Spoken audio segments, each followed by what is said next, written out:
My name is Stephen Moore and I'm the presenter of the Your Law Firm Success podcast. This podcast explores the routes to law firm success. We chat to those who have done it, those who are doing it, and those who help law firms do it. This podcast is brought to you by MLT Digital, the leaders in law firm success. Today's edition of the Your Law Firm Success podcast was with Catherine Hyde of Hooper Hyde. Catherine's an inspiration in many ways because she took the decision, a tough decision, to leave full-time employment, safe employment, in order to start her own firm, which is a very, very purpose-driven approach. And part of her reasons for doing that were around being able to balance the challenging aspects of being a mum and also being a lawyer. I hope you enjoy today's episode. Catherine has a different version of success from many of the lawyers I'm sure we'll speak to, but a definition that is no less valid. Catherine, thanks very much for agreeing to chat with me today. As you know, this is a podcast called Your Law Firm Success. It's all about lawyers and their own versions of success and how they can achieve that. So I thought the first best question to ask you to start off with is, what do you see, or what would you define law firm success as? So for me, the definition of law firm success definitely doesn't sit in the financial side of things. Of course, money is a great measure for success and, growth. But I think for me, success looks like changing the conversations that people are having about lawyers, and for people to be able to say that they really value and even love their relationship with their lawyer. I think for me, that's the biggest thing, is knowing that the experience that someone has had has been a positive one. Does that make sense? Okay. Yeah, no, that's interesting, because often people see the purchase of a legal service as being a distress purchase. It's not something that somebody would anticipate with much relish or enthusiasm. Whereas, is that something that you're meaning that you'd like to change the way in which a lawyer is seen? Yeah, I think you're never going to get away from the fact that there are certain things that people need lawyers for that is a distress purchase. Right? There's no getting away from that fact. However, the relationship that you have with your lawyer in the context of that distress purchase doesn't have to be a bad one. Actually, it needs to be a positive one. It needs to be that you trust your lawyer implicitly. It can't be that this already stressful situation that you find yourself in is then layered with this relationship with a professional advisor that isn't an easy one. Because ultimately, you've got to trust the person who is giving you the advice in that any given moment. Now, there are situations where it doesn't have to be a distress purchase.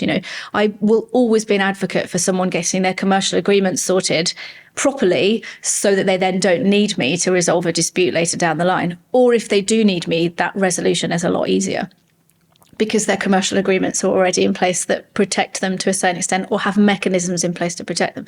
But yeah, I strongly believe that your relationship with your legal advisor really shouldn't add an additional layer of frustration and irritation on top of the already stressful situation you find yourself in. So your version of success, for you anyway, is more about the relationship that you're forming with your clients rather than a financial goal around that, which is different, from many others. And what is it, or why is it that you've arrived at that as a definition of success, do you think? I think I have always valued people over anything else. And I think perhaps to a certain extent, the pandemic had an impact on people realizing the value of human connection to a certain extent, when we realized we couldn't see people and we couldn't hang out with people and we were stopped from spending time with our loved ones. I think people really realized, and I know I did, I realized how important it was for me to be around people. So I think that had an impact. And I think, the story on my website, about what kind of where I've arrived, how I've arrived to where I am now, and, losing both of my parents and, just really valuing the fact that actually, what impression do you leave somebody with once you've been their legal advisor? People kind of don't care about the paper. It's not about the paper. They're not buying paper, right? They're buying the experience that you have given them. Have they walked away from that transaction with you feeling satisfied that they have been given the best advice? Do they feel like they've been understood? There's so much there that actually has nothing to do with the commodity that you create for them and everything to do with the way that you make them feel afterwards. But I think, the stereotypical concept is, well, you're just paying for the written advice, or you're just paying for the commercial contract, or you're just paying for a win at trial. Actually, for me, it's way more than that. It's because the lasting impact is how you make someone feel. What's that phrase? They don't remember what you said, they don't remember what you did, but they will always remember how you made them feel. I 100% believe that. And was this, so if we could go back a wee bit, because the relationship that you form with your clients is obviously extremely important. It's been something that's been emphasised, or maybe a catalyst for that has been the bereavement that you suffered, and obviously, I'm sorry about that. Were you working in an environment where, or have you worked in environments where perhaps the relationship between you and your client has been subservient to the need to bill certain amounts of time? Yeah, 100%. Absolutely. The focus for the majority of my career really was very much about the numbers on the paper, not building the relationship. And actually, there was a point where the only interaction really had with the client was via email. There was not a huge amount of telephone interaction, and that in part was born out of the fact that we were having to churn out so much work. You don't get the opportunity to forge relationships with these people. Actually, you've just got to get through it as quickly as possible, which boils down to ultimately getting the numbers. You've got the 6.7 chargeable hours a day that you've got to get through, and you've got to do it as efficiently as possible. And actually having a 10-minute conversation with a client on the phone about how their weekend has gone just doesn't lend itself to that, right? You haven't got time for that. And did you find that also would be affecting the relationships that you were building at work also? The time pressures or constraints that were happening there? Yeah, I don't think I necessarily was that aware of it, but I suppose on reflection, actually that is true. You get in, you sit down, you've got X number of tasks to get through. You've got to keep your head down and get through it. And there were occasions where, if you were caught chatting for too long, it was, come on, guys, you've been standing around for too long. You've got to go. Yeah. So I can't remember which firms necessarily, but I know that it definitely happened. So, yeah. Okay. I sometimes listen to the Rangan Chatterjee podcast. I don't know if you ever listened to that, the Feel Better, Live More. And one of them, there was a very sort of, it was either in that or the High Performance podcast. There was a chat about happiness. Right. And what the sort of research was essentially showing was that money can bring with it choice and security to a certain extent. However, in itself, it won't bring happiness. The happiness is really determined by the quality of the relationships that you have, with those around you. And, and I imagine, certainly for me, that involves the relationships that I have with the people that I work with and that I work for. And, I imagine that what you're seeing as a result of this, catalyst in your, personal life is that you began to really appreciate the impact that positive relationships have on you on an ongoing basis. Absolutely. Yeah, without a shadow of a doubt. Life's so short, right? If you're going to spend it with people you like. It's that simple. Yeah, I think maybe that was motivation for me around not becoming a lawyer in the longer term. And I don't mean that, disparaging to denigrate any relationships. Yeah. I don't. I just realised that this, you know, you need to find your tribe absolutely. to a certain extent. And in MLT, I think we've ended up with a group of general sort of legal misfits who have maybe did law but didn't fit being within the environment. And so about your background, can you tell me a bit about your background before setting up your own firm in terms of your experience, the type of firms that you worked in, and then taking the leap into setting up your own firm that is much more of a sort of purpose-driven, has more of a purpose-driven approach behind it? Yeah, so, gosh, this is a bit of a long story. So I did a languages degree at university, actually, and law was not even remotely on my radar at this point in time. And I just happened to get a job as a legal secretary once I'd finished university because I kind of didn't know what I wanted to do. And that was what was Rags. It's now Gowlings. They were extremely supportive of me progressing in my career. They supported my me doing my CPE and my LPC at the time. I then became a paralegal there. But unfortunately, they weren't hugely encouraging about me applying to become a trainee. They essentially said that they wouldn't support the application.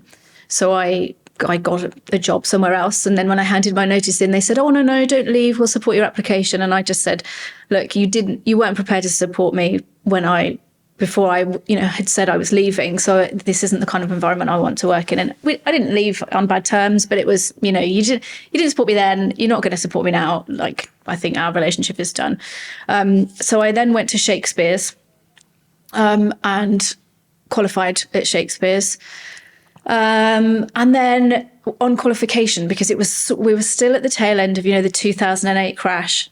So at this point, there wasn't a huge amount of NQ jobs. So there wasn't any going at Shakespeare's. So I moved to Berryman's at this point, Berryman's Lace Moore. Worked in their insurance fraud department for a number of years. And then moved to Beechcroft's to do a similar sort of thing. Great. I'm so fortunate to have worked at some of these law firms, right? They're huge businesses. And, I really loved it at the time. And then what happened? My mum passed away. And I think I just sort of started to question, when I had my second daughter, that was it. And I just sort of started to question how I was going to navigate this really stressful job with having all of these external, all of this personal life going on with supporting my mum, supporting my dad, having two children. I just couldn't really figure out how those two things meshed together. And whilst Beechcrofts were sort of supportive of flexible working, it was, you can only do you can only get down to 4 days. You've really got to be certain that your work is covered on the fifth day. There just wasn't a huge amount of flexibility. And I just felt like I was never really giving 100% to either my home life or my work life. So I was fortunate enough to know a chap who owned a high street firm, and he offered me a part-time role, which I thought was the answer. I thought, okay, I can do this. I can go and work part-time and deal with the family stuff. And then quickly realised that litigation doesn't lend itself to 3 days a week. It just doesn't work, because you can need to do something at any given point in time. I had a week's holiday booked off and ended up having to come into the office to work because something happened with one of my cases and I needed to deal with it. So it still didn't really kind of work for me. And I sat in this space of thinking, is this just how it is? Like, you don't get to have both. You can't have, this great career and feel like you're giving what you need to your personal life. I was like, do I just have to accept that that's how it is? But I got to a point where I said to my husband, I just can't do this anymore. I feel this overwhelming sense of guilt on both sides of the fence, on both the professional side and the personal side, that I'm just not giving what I should be to either one of those things. So he was like, well, just quit your job. We'll figure it out. And I kind of went, what? People don't do that, do they? People don't just leave, what are you talking about? But I did. I handed my notice in. I had 3 months notice period. So I worked my notice. Not a clue what I was going to do on the other side of this 3 months notice, just thinking I can't carry on here. So I happened to come across the consultant model at this point, so self-employed solicitor model, and thought, do you know what? I could probably find my own clients. So I think I might give that a try. That might be the answer here, because I can pick and choose my hours. I can pick and choose who I work for. Maybe that's the answer. And to be fair, that was a great, I did 3 years of self-employed consultancy. But during that time, felt that the brand that I was under as a consultant was very corporate and very lacking in any human touch. And that was no criticism of it. That was just the way it was. And I felt that there was a different way of doing it, and really opening up the profession to the idea that actually lawyers are human beings and we're really nice people. And actually, I felt that the brand didn't necessarily reflect what I wanted to put out to the world. And therefore, there was a disconnect in the way that I was talking to people about how I could help them. So I just decided, do you know what, I'm going to set up my own firm. And actually, I know that we talked about the Bamboo platform. I was in the process of applying for my SRA authorization when I came across the Bamboo platform. And it felt like it was a good transition to not going from just completely self-employed all on my own to being SRA authorized, but actually an opportunity to build, to really focus on building the kind of firm I wanted to build without the distractions of SRA regulation and dealing with, solicitors' accounts rules and all that sort of thing. Actually, it felt like it then meant that I could add more energy to the things I really wanted to put energy into. I mean, that's interesting. I mean, I know we did mention that. We mentioned Bamboo, and about how off-putting some of the regulatory aspects must be. But to go back to your motivation, which was really that you wanted to be able to spend time with your family, to build the relationships with them, while also being able to continue with your career in a way that and we. People talk about having it all. I don't think anyone can have it all as such. However, there are ways in which you're able to achieve a balance, I think, between the two. And I know when we chatted before, you were chatting that your mum had been very much looking forward to her retirement and what she was going to do then.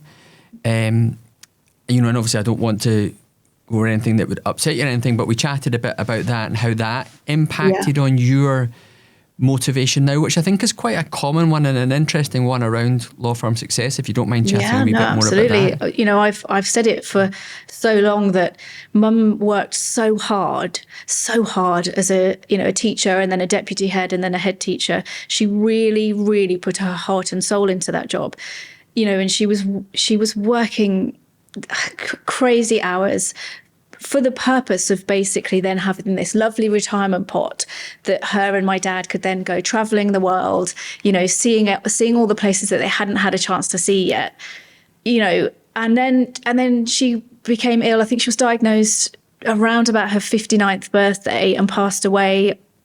I think it was about 2 or 3 months before her 65th birthday. So she didn't even get to retirement. And I just thought, hang on a second, surely life isn't just about work in order to get to this point in time where you can suddenly enjoy all of the hard work that you've put in. Surely there's more to it than that. And I just kind of thought there's got, like you said, it's not about having it all. It's about saying, right, what do I actually really want to spend my time doing? I know that I need to make money. I know that I need to pay the bills. That's a given. But you have to do something that lights you up during that period of time. And there's going to be bits that are a bit rubbish and you don't really want to do, because that's life, right? Sometimes you have to do things you don't want to do. But to just wait until this, unknown, potentially never going to happen point in time to enjoy it just seems so bonkers to me. Life is short and you do not know what is going to happen tomorrow, let alone in 25 years' time. And I'm not suggesting being frivolous or irresponsible, but I think it's important that you realise that actually you've only really got today. Right in this moment is really the only thing you have. Past is gone, future hasn't happened yet. It's today. This is it, right? Yeah, and I remember thinking about that before, and I can be guilty of getting caught up with visions of my future which aren't necessarily rosy. And I think I thought about it quite a lot, and thinking about the past can make you sad, and thinking about the future can make you anxious. Right. So being able to, as you say, try your hardest to be working in a way today that doesn't negatively affect your future, but also has an impact on the relationships that you're able to build with your family during a time that I think it's most important for them, particularly when they're younger, because I've found it myself as my children have got older.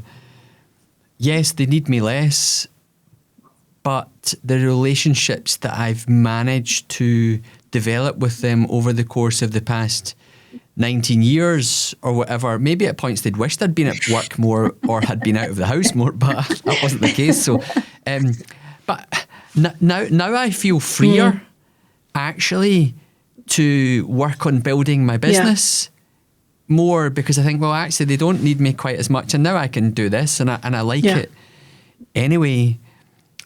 And I suppose what's interesting for you is that I'm keen to get across is your vision of law firm success is about building, changing the narrative around the provision of legal service, around how lawyers are viewed, but also around the relationships that you can have with your clients in the same way as you can build your relationships with those who are important to you. And yes, you will sacrifice some of the financial rewards that might have come as a result of knocking your pan in, and maybe you might have been able to go on a slightly more expensive holiday or have a slightly more expensive car, but instead what you're saying, look, actually I can raise my family and grow my law firm. Absolutely. I 100% believe that. Like you say, it could be that I could have grown quicker and have a bigger bank balance right now. But those things for me, they're just not the point. It's not what gives me joy today isn't how much money I've got in my bank account or how big I am as a law firm. What gives me joy at the end of the day is, have I had the right conversations with the right people, and have I contributed in a way that that feels like there's some value been given, and have I been able to do the school run and be home in time to cook dinner and put the kids to bed, ultimately. So, and I know at each point, so obviously I've been running the business for 2.5 years, and I know that there's been a couple of instances where I've almost been drawn into that whole, oh no, I'm supposed to be focusing on growth through numbers and money and how much revenue I'm creating. And like I said, those things are good measures of growth, but for me, they're not measures of success, because as soon as I focus on them, there's a disconnect, because it's not that they're not the point for me. The success comes, money's a nice byproduct of what I'm doing, and ultimately I need to pay the bills. But the success for me comes from getting that review at the end of doing a piece of work, and the client saying, I really felt like she understood my business, I really felt like I was heard, and I feel really confident moving forward. Those are the three things that I want to hear. And those for me are measures of success. If I don't hear them, then what have I done that I could have done differently? Have I let them down? Have I done something wrong? Is there something else we could do better? But for me, those three things, that's it. And you very clearly come across in your marketing and your personal brand building on LinkedIn in this way. Does that also have an impact on the types of clients that you attract and continue to work with, and also the staff? Yeah, very much. Or colleagues that you wish to attract? Yeah, very much. I think in terms of the clients, it's just clients who want to have conversations with normal people who aren't, because I think the profession has a reputation for being a bit intimidating. And it has been in the past, and there are still lots of lawyers who are quite intimidating, intentionally or not. That's unfortunately the nature of the beast. And whereas I know that there are a lot of people who shy away from getting advice because they can't find someone that they feel that they connect with. They don't necessarily feel like, they feel like they might be patronized, or spoken down to or spoken to in a way that they don't really understand, and they don't feel safe enough to say, actually, I don't really understand what you mean. Could you repeat it, please? Or, explain it in a different way. And I think that in itself, I didn't want that. I don't want people to feel like it's not just an adult conversation. I've just got a particular set of skills that I can deploy in certain situations. I found like that film Taken, but that doesn't make me better than anybody else, right? It doesn't make, and I just think, but what it has done is meant that I feel like I'm having true conversations about what I can offer in the experience that someone has. And equally, they know what they're going to get when they approach me. So it will, it will dispel. No, that's not the word I'm looking for. It will attract the people to me that want to have that kind of experience. And it will mean that people that go, oh, I don't want a lawyer who talks like that, aren't going to come to me, which is great, because I don't want to work with people who don't want a slightly overexcited, very handsy when she talks lawyer, right? I don't, like I said earlier, life's too short. I want to spend it with nice people and people that I get on with. And is that the same for colleagues? Maybe if we could chat, if you could tell us a wee bit about the actual type of work that you do and the size that your firm's currently at the moment. Yeah, so I've got 3, I was going to say 4, but one of them is sort of half in, half out. So there's 4 lawyers, self-employed lawyers that work with me. So there's me, another litigator, a commercial lawyer, a corporate lawyer, and an employment lawyer, although employment lawyer we don't do a huge amount of employment law work, hence why I was a bit hesitant to mention her, really, because we don't do a huge amount. And the types of work we do, so we do commercial work, so your kind of standard T's and C's, master service agreements, privacy policies, data protection, all that sort of thing. We do M&A, so buying and selling of businesses, restructuring, commercial disputes and property disputes, so the kind of standard debt recovery, breaches of contract, directors falling out, all that sort of thing. And then, like I said, employment work, but not a huge amount of that. So yeah, I think I've covered everything. And the type of business that you normally work with, like what sort of size, or has it just been something that's been developing organically through existing relationships and there's no one size fits all? Yeah, there isn't a one size fits all. I would say the majority of the businesses that we act for are micro businesses. A lot of people think that they're small businesses, but actually they're micros. And then we have a handful of medium-sized businesses, and then a slightly bigger chunk of small businesses, typically service-based businesses. Again, that's never been an intentional play on my part. It's just how it's played out. Possibly because I understand service-based businesses, because I am one. So yeah, and then they tend to fall into a sort of pockets of, I've got like marketing and digital agencies and that sort of creative agencies, video editing and that kind of thing. And then I've got a pocket straight. Well, maybe we should talk. Yeah, do you need a lawyer? And then another pocket, weirdly, which again hasn't been intentional, of like facilities maintenance and management. So I've got a client who does residential properties, and then another client who does more the sort of large builders merchants. Like they do a lot of maintenance for large builders merchants and that sort of thing. So yeah, but again, I haven't sort of intentionally gone, right, I want that kind of work. It's just the nature of what's happened, and recommendations and referrals, so they themselves have their own networks that include these kinds of businesses, so they tend to recommend us to their contacts. And I imagine those are the size of businesses where you're able to form a relationship with a decision maker within the business. It's less like the insurance litigation background where it's procurement driven, commodity driven. A relationship really isn't that important. Yes. Maybe the one that was initially formed might have been, and so that would fit. Yeah. And In terms of, so we were chatting, I keep saying in terms of, I keep listening to that in my podcast, and every time I'm going, I need to stop saying in terms of. You're quite clear, you're obviously very clear on what's important to you and what you know is going to be making you happy and make you sleep at night and get up in the morning thinking, like, I'm not kicking my height on Monday morning, but I've not got the fear. Yeah. And I might be a bit happier on a Friday, but I'm not dreading Monday already. Did you work specifically on those aspects of your, what I would call your personal brand? Or are these things that have just sort of evolved over time into being your general credo? Because it comes across very clearly as if you have worked on it, but maybe you haven't. I joke about this a lot. I've never really had a strategy for this. I've just trusted my instincts and known that I needed to put out into the world my true self. And if people didn't like that, kind of tough, right?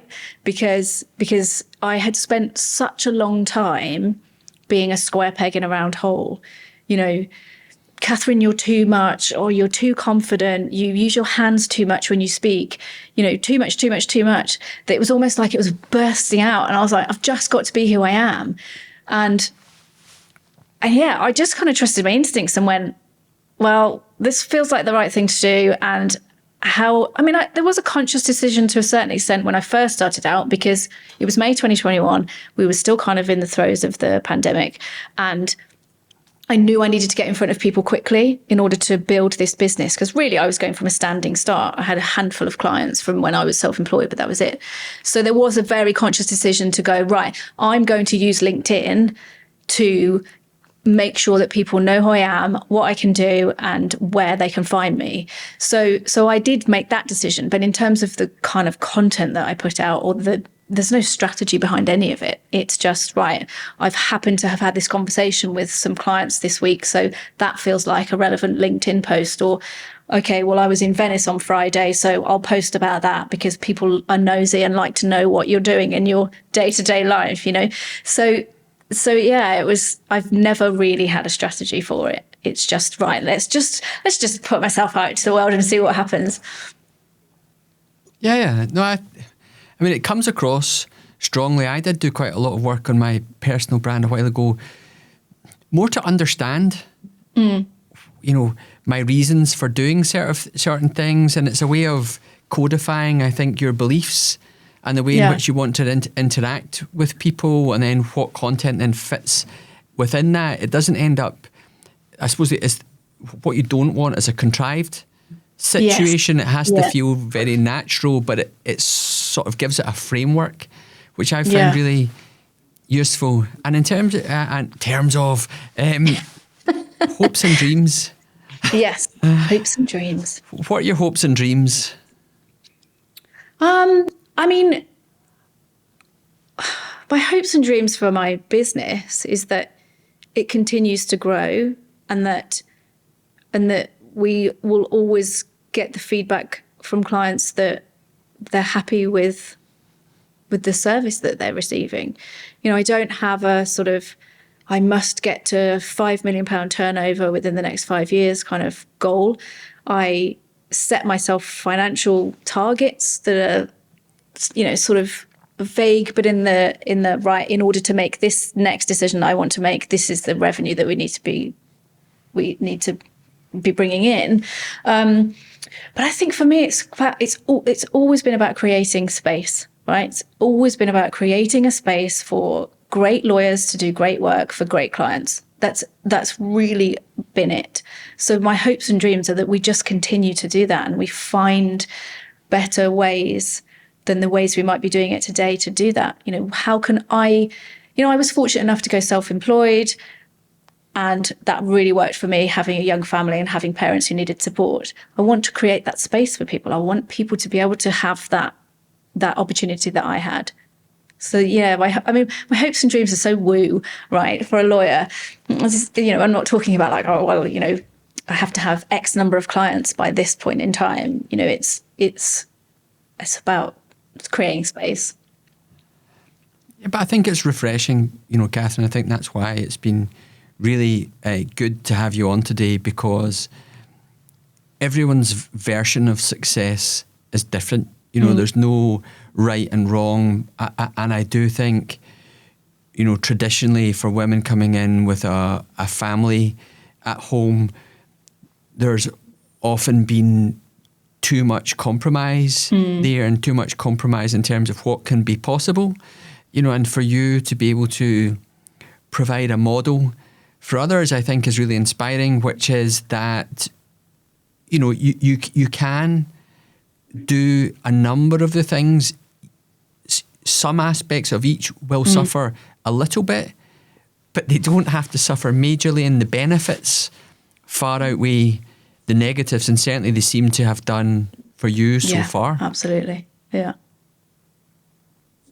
So I think, more power to you. I think it takes a lot of, I wouldn't say confidence, backbone and mettle when you decide that what you're going to do is break a mold to a certain extent, and be resolute in terms of your own goals, and say, no, this is actually what's important to me.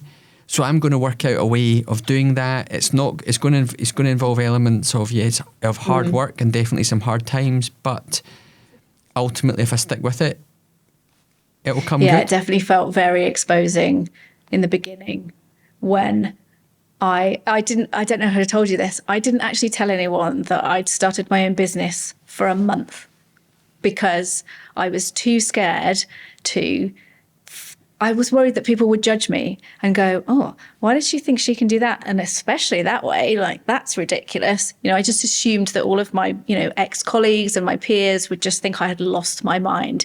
So I didn't tell anyone for a month. And then I was like, do you know what? I should probably start telling people, because otherwise, how am I going to get any work? And that's the point at which I committed to LinkedIn and said, right, I need to actually really start doing this.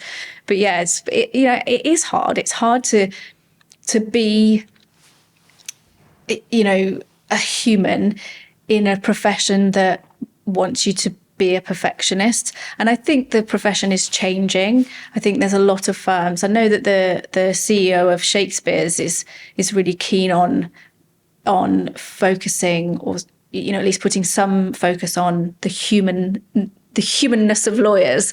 I know that she talks a lot about that on LinkedIn. And I do think the profession is changing, but I think we've got a long way to go. But it was really, and is still at times, I go to post things and I think, is this a little bit too vulnerable? Like, how do I really feel about what I'm about to say? So yeah, it's, and like I said earlier, I have those moments where I'm drawn into what I should be doing because that's what other law firms are doing. This very serious, professional, polished, and then I think, well, that's not really what I've be known for. And that's not what people want from me. So don't be drawn into what you think you should be doing just because other law firms are doing it. And the example I think of is there's another firm, I won't name names, but they do their own podcasts, and it's all very polished and slick and all very professionally recorded. And, all of the videos that they put out, all very professionally recorded and polished. Whereas mine are literally talking into my mobile phone, but for me, that's the connection piece. It's because I want people to feel like they're talking to me, not watching a very polished professional video, because it's not the experience you get from me. You get professional advice, but in a very relaxed way. So yeah, it has at times felt very, very exposing.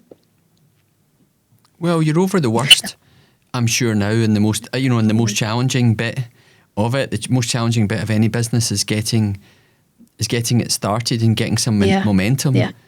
And then once that happens, it can begin to build up a momentum of its own. But I just want to say thank you very much, very welcome, Catherine, for your time.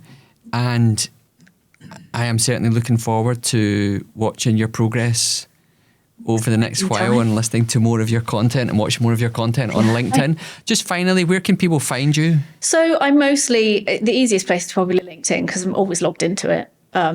So I'm just on there as Catherine Hyde, and then they can get hold of me obviously via the website or to the website's www.hooperhyde.com. But to be honest with you, the easiest place is to just probably send me a DM on LinkedIn and I'll pick it up. Okay, brilliant. Well, thank you very much. Thanks for your You're very time, and we'll catch Thanks up for again having me. soon. So thanks very much for listening to today's episode. I hope you enjoyed it. I hope you're enjoying our content. We'd be delighted to hear any feedback that you have. You can find out more about the Your Law Firm Success podcast at mltdigital.co.uk/podcast. Please subscribe. Please share with your friends. Please share with anyone who you know that you think would be interested.